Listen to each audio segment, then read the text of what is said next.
and welcome to Dotto Tech. We are focused on a single task today: what to look for in a notebook computer. Now, if there's one thing I can tell you without reservation, it's that for me, the most important single piece of technology is my notebook. Our show is an example of a typical small business, and I'm no different from most every other small business person out there when it comes to my technology needs. And I am here to witness. This is the basis from which most of my business is generated. This past summer, I helped no less than 3 close friends upgrade their computers for their small and medium businesses. I find it very valuable spending time with friends in different industries to get a feel for what they need and use. And the fact that I'm so close to technology means I can often come up with different solutions to problems that they're not even aware of.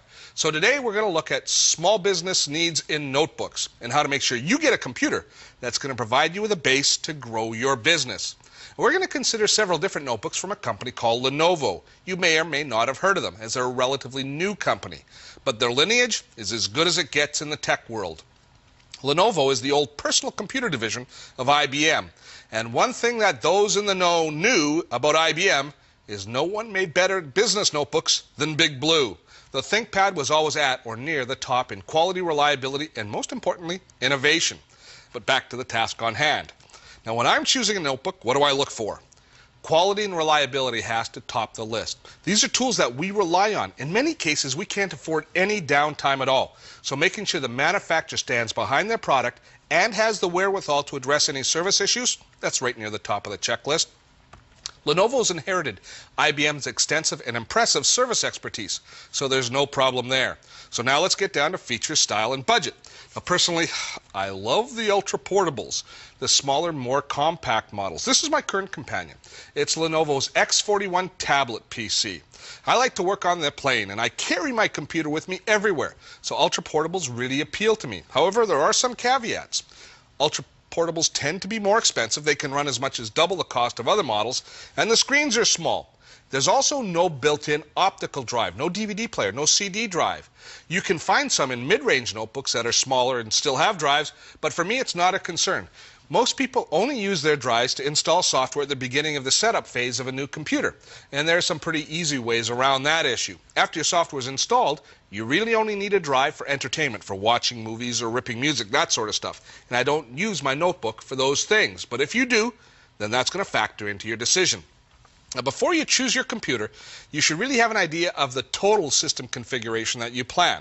So you have to consider the total system cost and things like additional RAM. That's one of the things that I always recommend people add to their notebook is RAM. Typically, notebooks ship with 512 megabytes of RAM. Make sure you upgrade to at least 1 gigabyte of RAM, and if your budget allows it, go for 2, because more RAM is always useful. Another thing you need to have in every notebook is wireless connectivity. Having a Wi-Fi card installed in your notebook means that you can jump onto the wireless networks that are springing up all over. Some whole cities, in Toronto, for example, with Toronto Hydro, now has a complete city-wide Wi-Fi network, and we're going to see that happen in more and more cities. Even if your city doesn't have a complete Wi-Fi network covering the whole city, coffee shops, airports, there's lots of different points that you can jump on to the internet. As far as processor speed, you're going to let your needs dictate whether or not you should pay the extra, the premium, to upgrade to the fastest processor available in the model you choose. If you've got a lot of intensive graphics, that sort of stuff, in that case you're going to want to pay the upgrade to get a faster processor.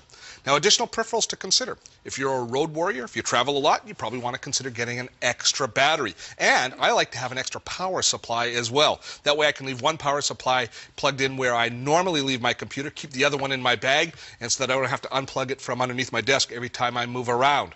Also with notebooks, especially with the small notebooks, a dock or a port replicator like this one here allows us to plug the whole notebook in, and all of our peripherals are then connected right away.